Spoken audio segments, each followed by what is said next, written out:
Identity with Tyaranini.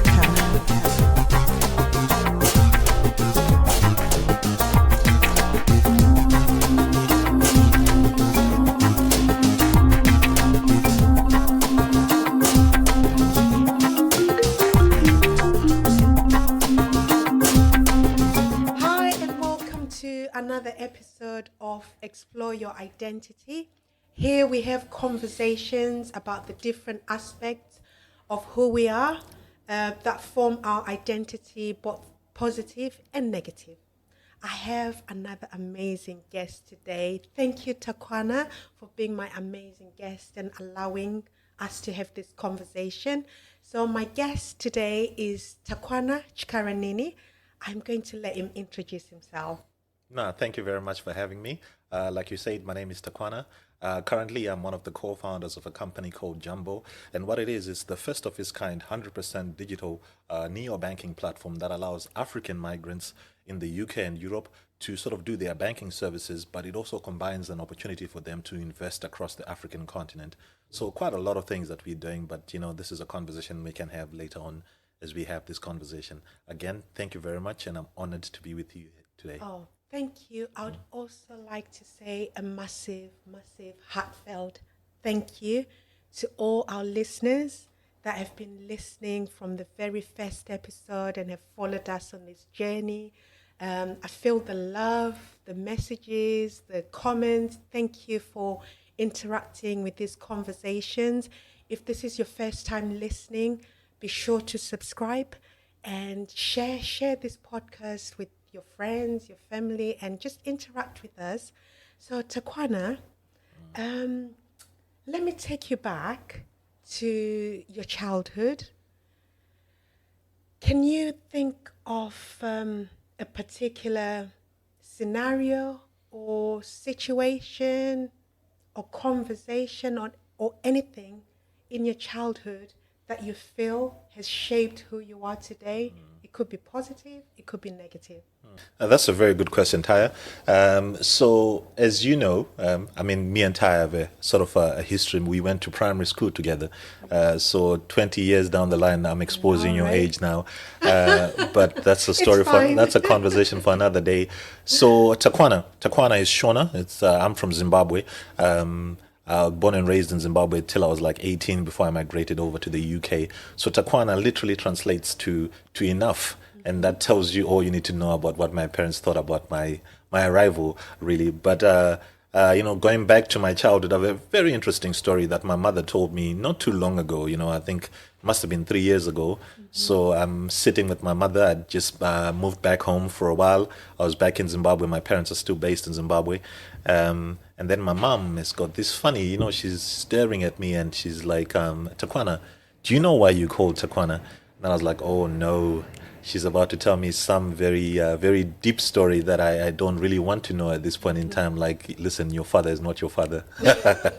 But then again, it wasn't the case.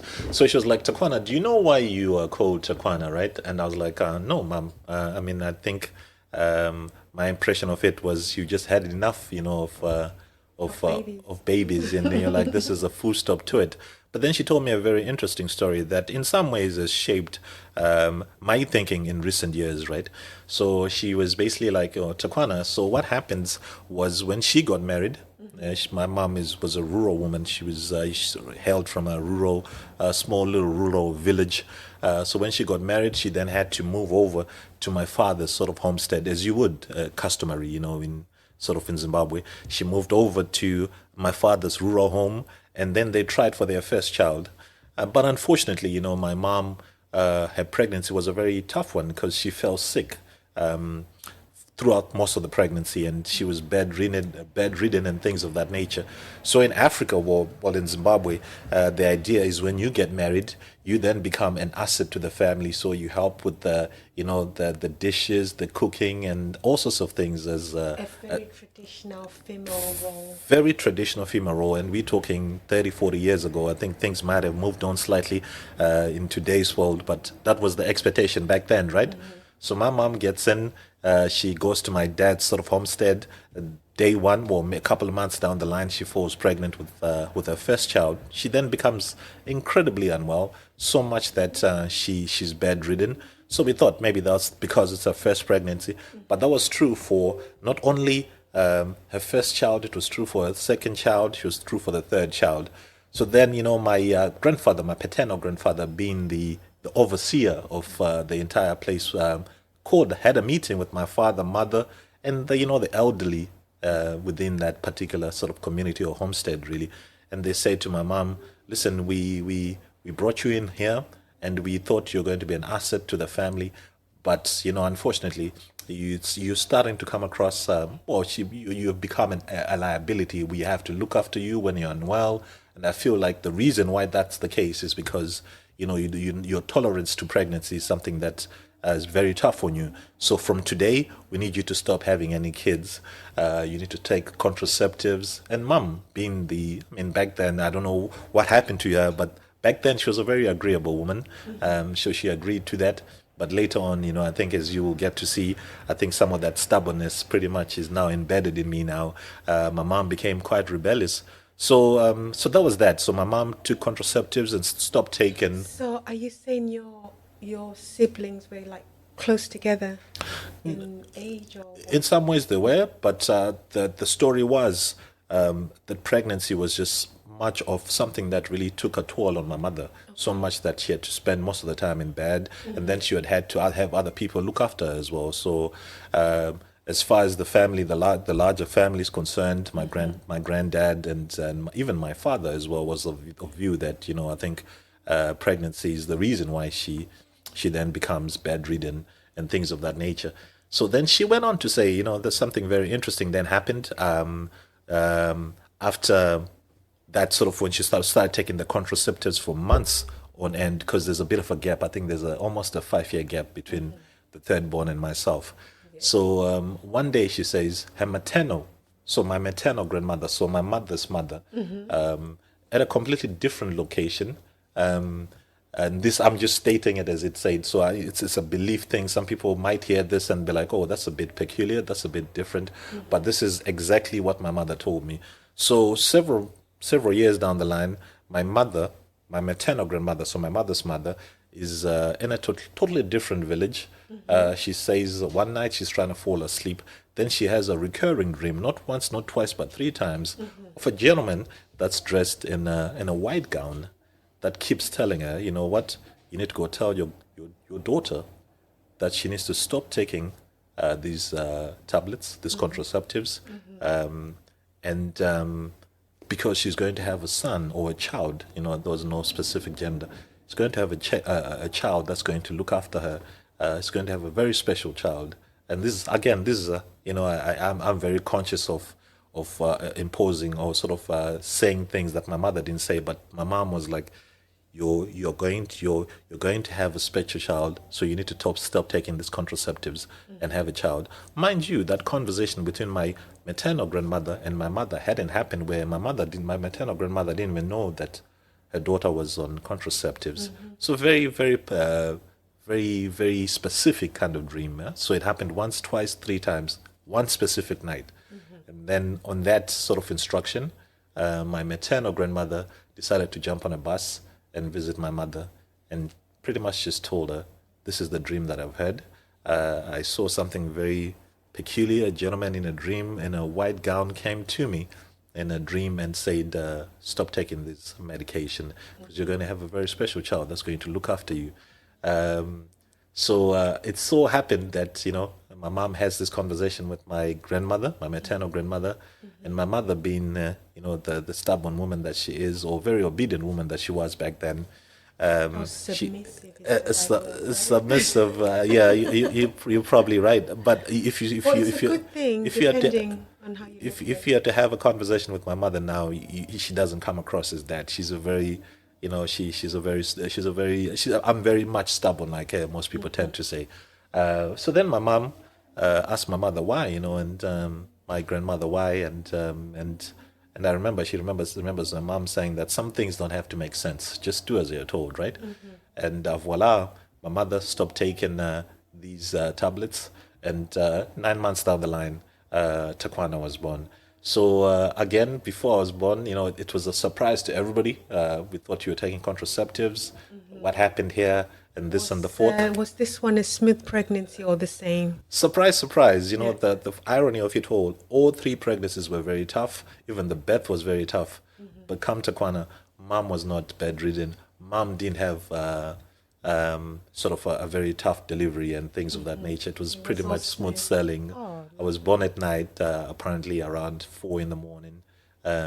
So it was, again, the family got together. They had a gathering, and they said, listen, we're going to name this boy Takwana so that you know that it's enough. Like we're completely done. And voila, I think a couple of years down the line, it turns out some of the things that my mother or my grandmother had sort of envisioned came to life. I managed to retire my parents.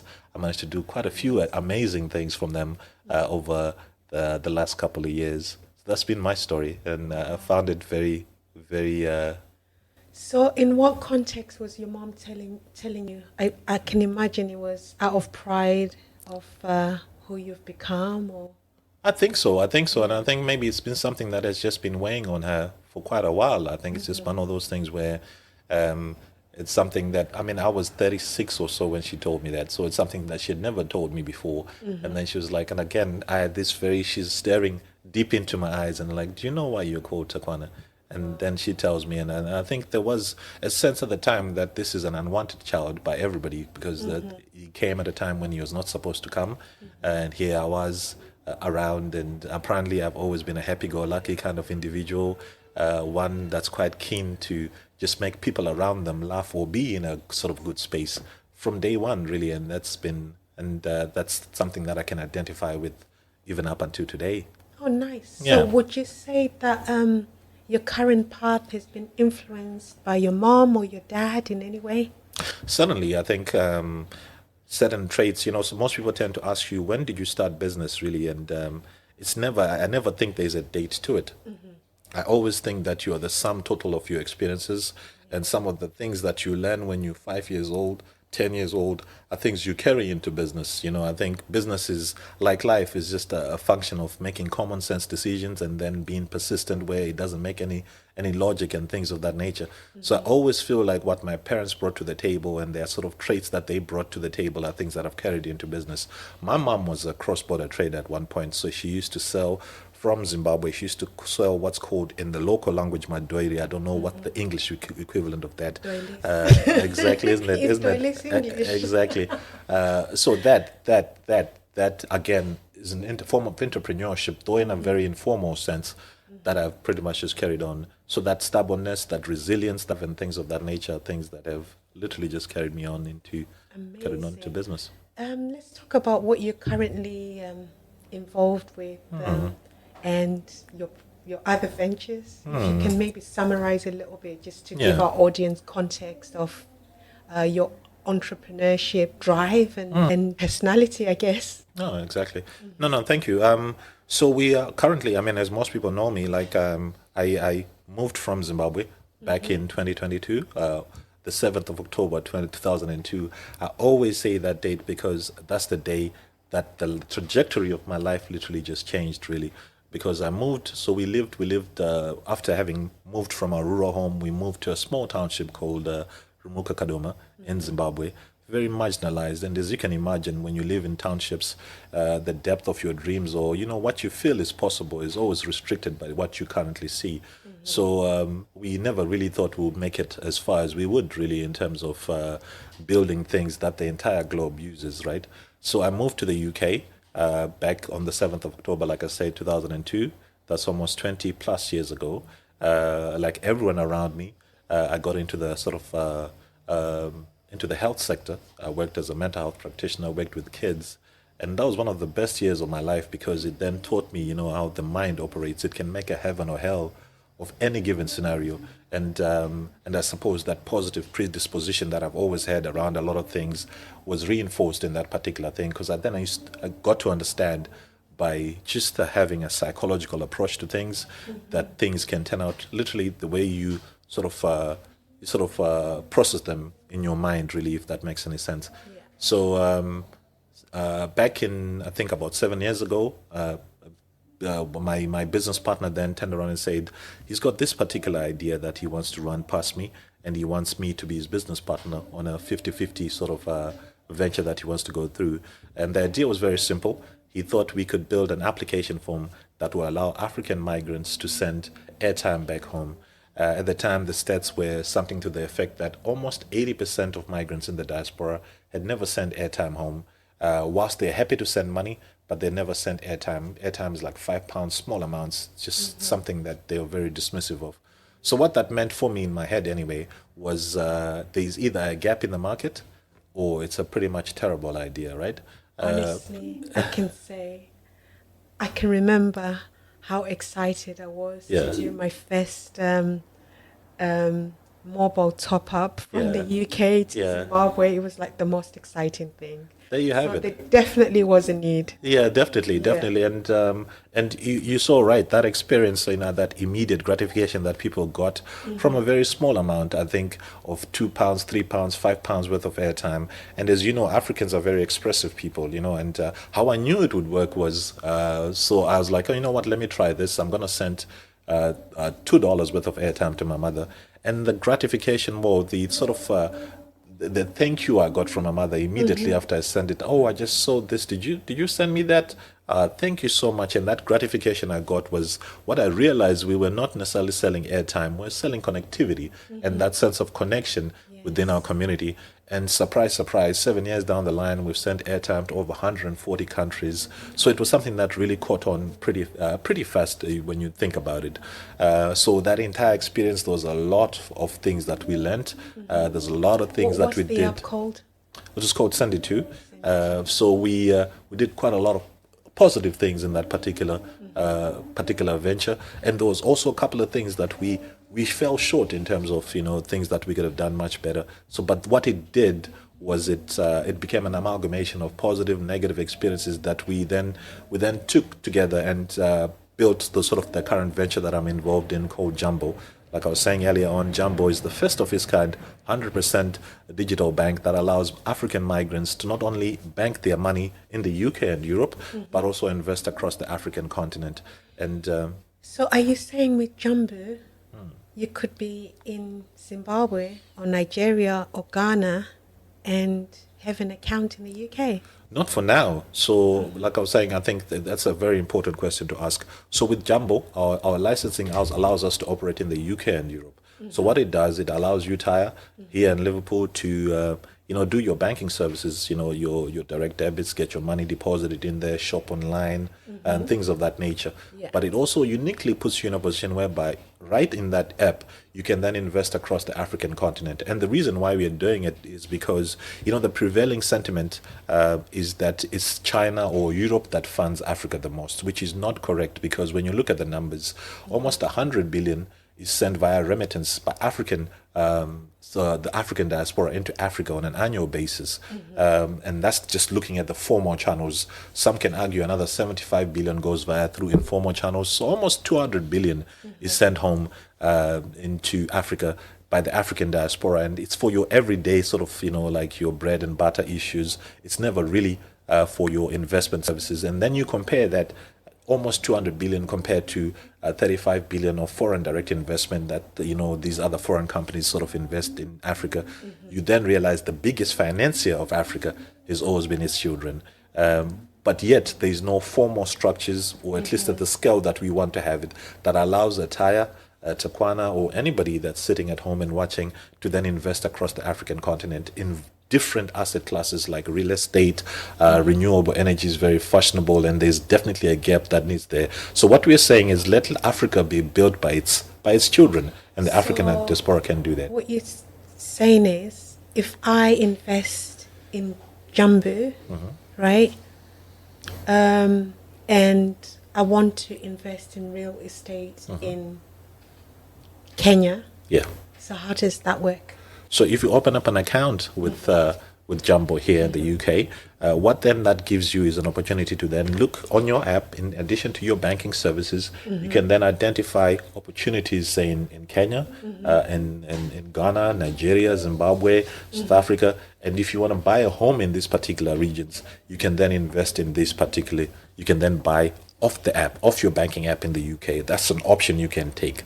And there's also, like I said, there's also a funding gap with a lot of projects in Africa. So renewable energy, you can then say, you know what, I want to invest in this, and then I can get a return of 1% on a monthly basis and things of that nature. So for the most part, what's key is to understand that the first thing that you have is a banking app or neo-banking app that allows you to do your banking services, open up an account in the UK, just like you do with the traditional sort of banks in the UK. So how does, this is just me, like, just thinking, how does Jumboo kind of educate people on investment?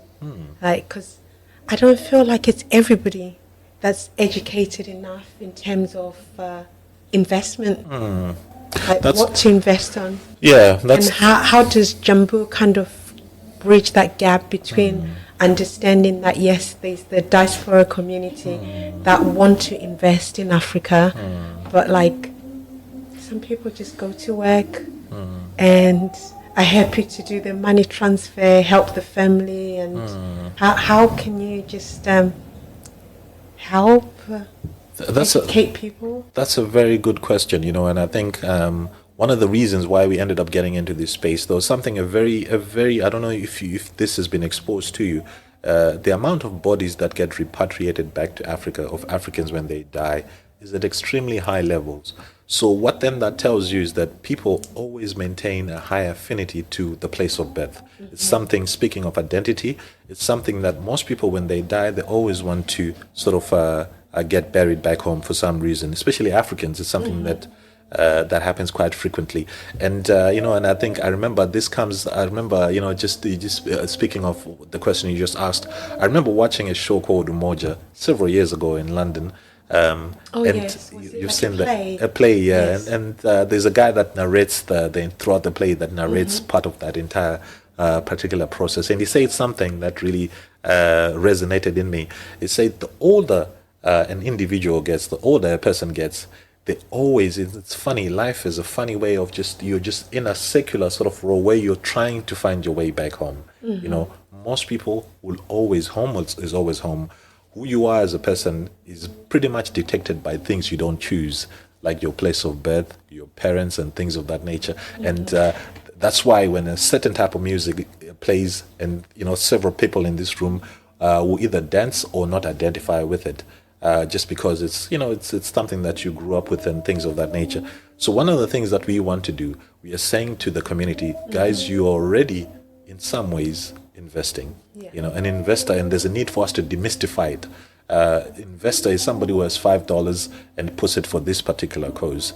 And currently, as we speak, people are doing some level of investment. The problem is myself, I send money to my mother, father, and then my mother, for some reason, has other needs and then redirects those funds to something else. Yes. And that is a problem that's not just inherent in my family experience. It's something that's applicable to quite a few things. So we're saying have someone that you can hold accountable, a regulated entity that allows you to say, I gave this institution X amount of money and then they invested it for me. And again, what I can't state enough is you're already doing some level of investment, and it's important for us to demystify it and get people educated enough to understand that in some ways you're doing it, and in some ways we wanted you to do it on a regulated platform that allows you to keep people accountable should things go wrong. So where do people find Jumboo? So Jumboo is not live yet. Jumboo, hopefully by the time you launch your platform, your podcast would be, we're about 3 months away from launching at this point in time. So we're looking to be live in the market first quarter of next year, if not earlier. We're in the process of building the banking platform itself and things of that nature. Awesome. Yeah. I wish you all the best with your thank new you. venture. Send It To has been a great success. So I've no doubt that Jumboo is going to be amazing. I was going to ask you, like, if there's anything that you feel like is an achievement for yourself. I mean, like, just looking or thinking about Send It To and what it's done, that's a great achievement. Thinking about what you've just been talking about, Jumboo, like who would have thought about opening a bank, like a whole bank? Yeah. That's a great achievement.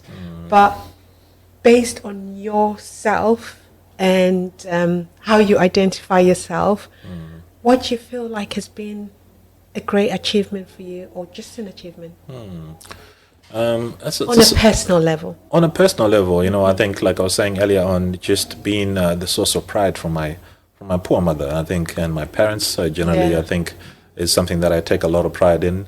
Anything else, I think anybody else can do that, really. I think being in that space where my parents can look up and say, you know what, that's my child, and he's put me in a position where I no longer have to go to work and things of that nature. Those are the biggest source of my pride, really. And as a community, I think just representing possibility is something that I really take pride in. I want to be somebody, when they bury me, I think one of the things that I would take a lot of pride in is if anybody, somebody, somewhere that's in some random township can say, you know what, because of this young man here, I turned around and took that book of dreams that I had, dusted it up, and pursued my own dreams. So in a lot of ways, I really want to represent possibility, and I feel like that's what we're doing by documenting our story and just putting it out in the community. And I really am one of those people that's inherently a big believer in that our dreams are tied to other people's dreams. A lot of people perception of what's possible is a function of what they see people who look and talk like them doing. And, you know, the whole monkey see, monkey do is something that a lot of people can identify with. So I think I take a lot of pride in that, you know, in having the community, you know, a bunch of people that look and talk like me, saying that we managed to pursue our dreams, or we gave a crack at achieving certain things because we saw you doing it. Because ultimately, at the end of the day, as you know, Taya, the world was built by people who are no smarter than you and I, you know, and I think, and you and I can build things that the rest of the world can do. And it's been true of what we've done. Like I said, we've managed to get people to send airtime to over 140 countries. And now we are building a platform that we feel can be of relevance across the entire African continent. That's amazing. Thank you. I think you're a great inspiration, not just to the African boy child, but to the Africans, to the community. And yeah, I can't wait to see what Jumboo is going to do. Thank you. And I don't think necessarily it's just about me. I think what it is, you know, we are what we are today, and what we've achieved is a reflection of the community. Definitely. So I think it just speaks to, you know, we are what we are, hugely 100% to what the community has given us, and we are forever indebted for that. Collaboration, people, planet. That's some of our values on this podcast. So it's amazing what you're doing. And I just wanted to ask, before we come towards the end, how can people connect with you and what you're doing? Okay. So I think social media has been one of the biggest drivers of what we're doing. You can find me on Facebook. I'm very active on Facebook, Takwana Tyaranini. Very easy plug. Tend to respond to my inboxes as much as I possibly can, in spite of it being flooded at times. So that's an easy connection sort of point for us at this point in time. Okay. Yeah. So if there's a young boy in Africa or girl, yeah, listening to this conversation and they're inspired by what you're doing, but they've no idea what investing is, can you just tell us what investing is?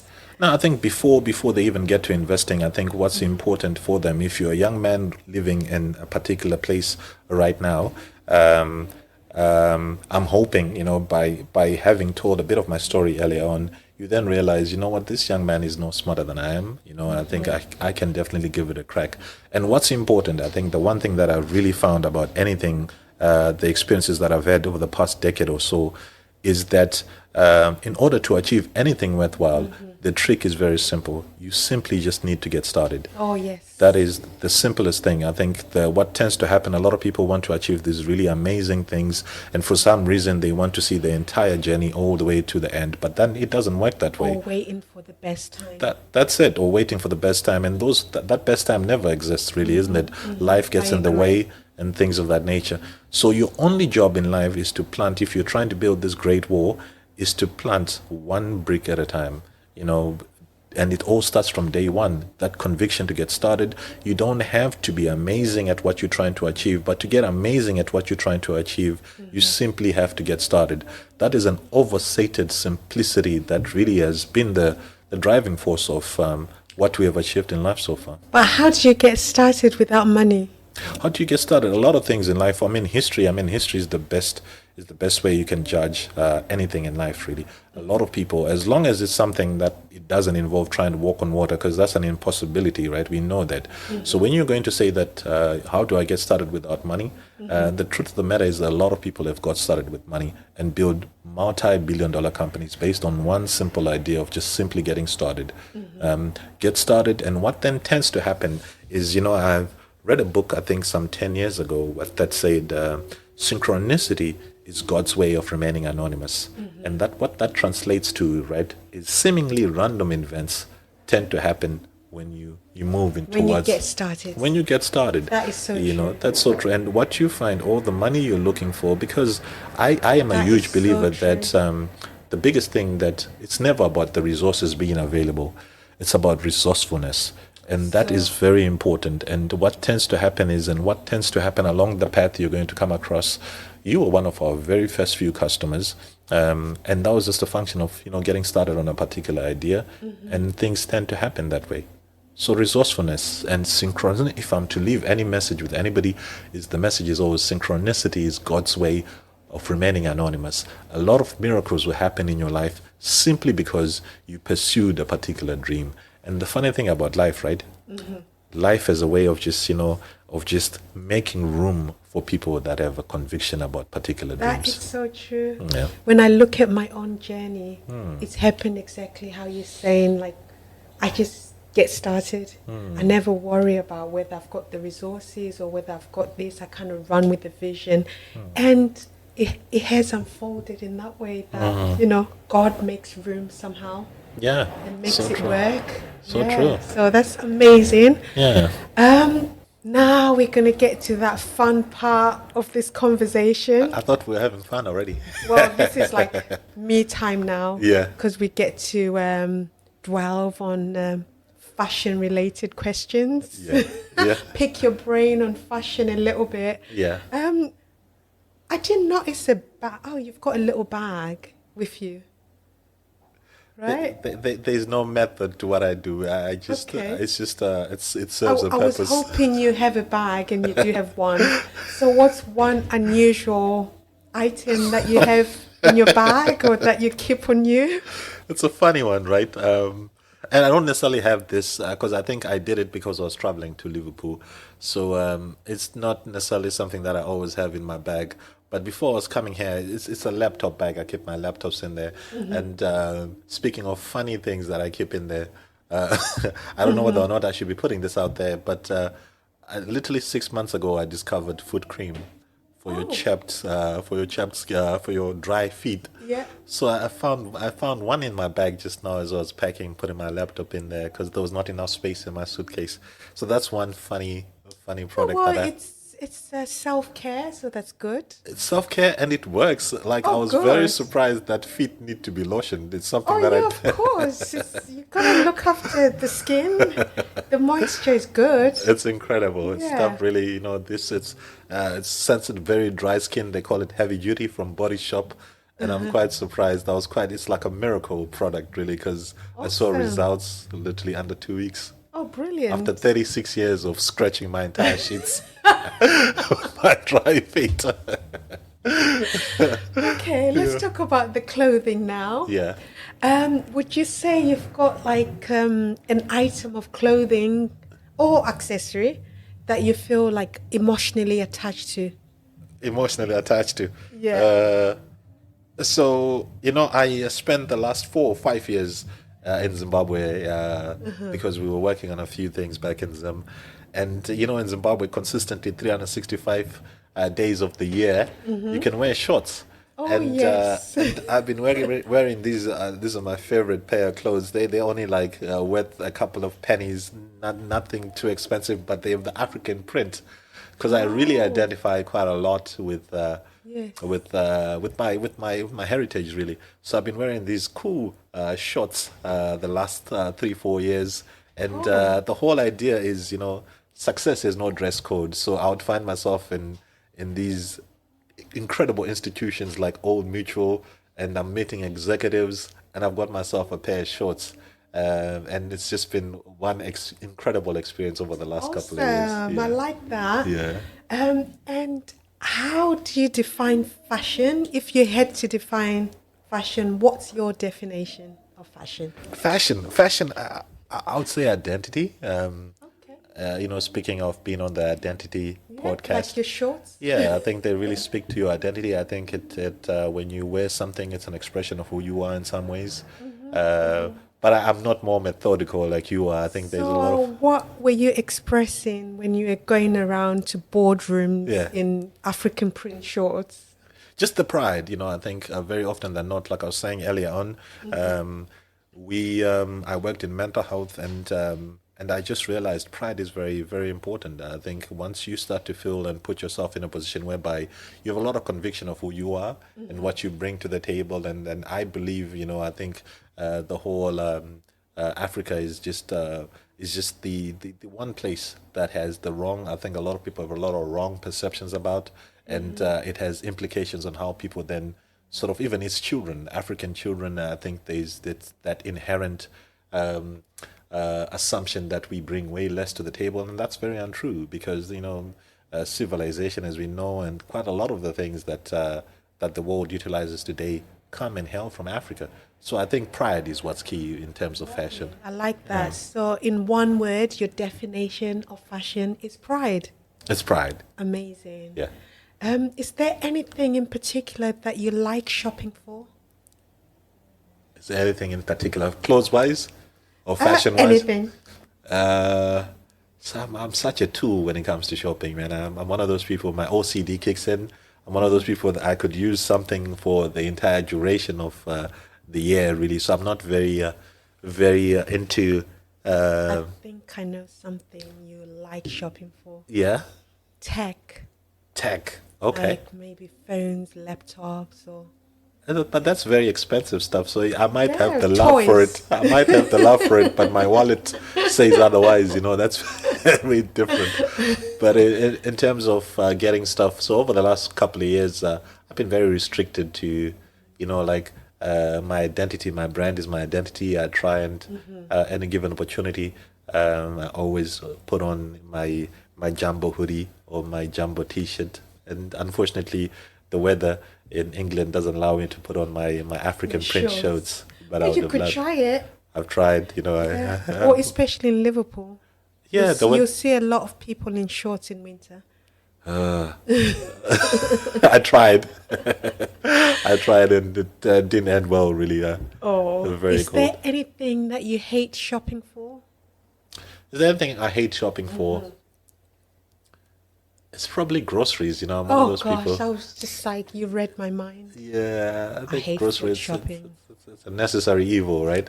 I don't know if evil is the right term, but yeah, that's not something that I get excited by, and You're not alone. I'm not alone. Oh, Yeah. fantastic. But having said that, I think in recent years, I think thanks to COVID, getting stuff delivered, your shopping has just become something that's so convenient, I think. Well, do you know what? When online food shopping started, like back over 10 years ago, Yeah. I did actually try it. And I liked the idea of it. But then I discovered that it doesn't give me that choice Yeah. as what you'd get when you're actually seeing. Because what I used to do when I did Yeah. my online shopping, I'll just ask them to put a replacement if they haven't got what I've put on my list. And Yeah. I was always disappointed. Yeah. So, yeah. I think I can identify with that, Yeah. that sense of wanting to have felt and touched something. And then Exactly. your rituals, your routine, Yeah, and you want to so maintain that. I tried the home deliveries when it originally started Yeah. back then, and then I was just like, as much as I hate shopping, I'm not convinced. So Yeah. Yeah, and then also, I know you've already said you're not really a fashion person Yeah, and all that, but with your African pride, yeah. do you have any particular favorite brand or go to when it comes to fashion? Any favorite brands? Hmm. Um, I think maybe Levi jeans. Oh, okay. I've got the chinos right now. I think Yeah, that's what I yeah, have yeah. on. Okay. Very simple. I'm not as expressive as you are, but Yeah. the one thing that I was hoping, one thing that I think is not on your list of questions that I really wanted to ask you actually was a fairly important question around fashion, really, Hmm. because you're a maestro. You coordinate. You have a good Thank sense you. of brown goes with this color and things of that nature. Whereas it's something that doesn't really exist in my head. The one thing that I always It's ask called when color theory. exactly, Color theory. I have no idea what that means, but I think there's a lot of science to that, right? But Yes. the one thing that I wanted to ask you as I was coming here was, with all you've got a pretty extensive sort of, you've been doing this for years, as I can remember. I mean, like I was saying, we went to primary school together Hmm. 20 plus years ago. What's the one thing, that if you were to give me one piece of advice Hmm. regarding fashion, what would it be? For you For me, and yes. your identity, I guess so, yeah, I think. do you know, I would probably say just be you. Mm, Because for me, if you were to ask me my definition of fashion, fashion is me. I'm fashion. yeah, So just make it about you wow. and what you like and your individuality and embracing everything about who you are. That's so true. So Fantastic. I think that's all I can say. Because when people ask me what is fashion, I'm like, fashion is me. Yeah. But I don't mean it from like an egoistic kind of point Uh, of view, yeah. but it's more about fashion is individual. And yeah, that's all. No. And for the Yeah. few times that I've met you, you've got an incredible dress sense, Oh, and I wish thank you. I had at least 10% of what you have. I think. I think, God just doesn't make mistakes, does he? Like when I think about, I practice gratitude every day. Or what I mean is, I'm grateful. I make it a point of actually saying out things that I'm grateful for. And when I look at my journey and think of my journey, I'm like, God didn't make a mistake when He put me in the fashion industry because I actually love fashion. Wow. Like when I need to go somewhere and I've actually got the time to plan whether it's an event or when I've got, or even it could be a wedding or a awards night or whatever it is, Yeah. if I have the time to plan my outfit, I'll literally plan everything, and that's the fun part of me. Like me Wow. wearing it and then being out there is just the icing on the cake. It's more about, okay, shall I wear that? Shall I put it together with those earrings, with this? And yeah, so I'm just like, God didn't make a mistake when He put Wow. me in that industry because I'm passionate about clothes and fashion. Yeah. But yeah, I just want to say thank you so much for being my guest today and allowing this conversation. And I've no doubt that somebody will be inspired and you probably sparked something in somebody to, follow their dreams. And what I got out of everything that you said was just that get started. Get started. Don't worry about the money or anything else because everything will synchronize for you. So thank you very much. And to all our listeners, I just want to say thank you. Let me know what you thought about my guest, Takwana Tyaranini. You can connect with him. Let me know what you thought about the conversation. Do you know what color theory is?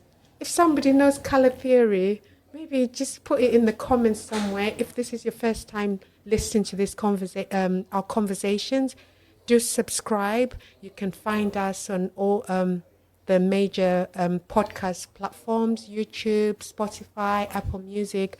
Download an episode. We're live every Wednesday, 7 a.m. So download it, whilst you're doing your workout, just listen to it, or on your drive, or, you know, connect with us in any way you can. And thank you so much for listening and being on this journey with us.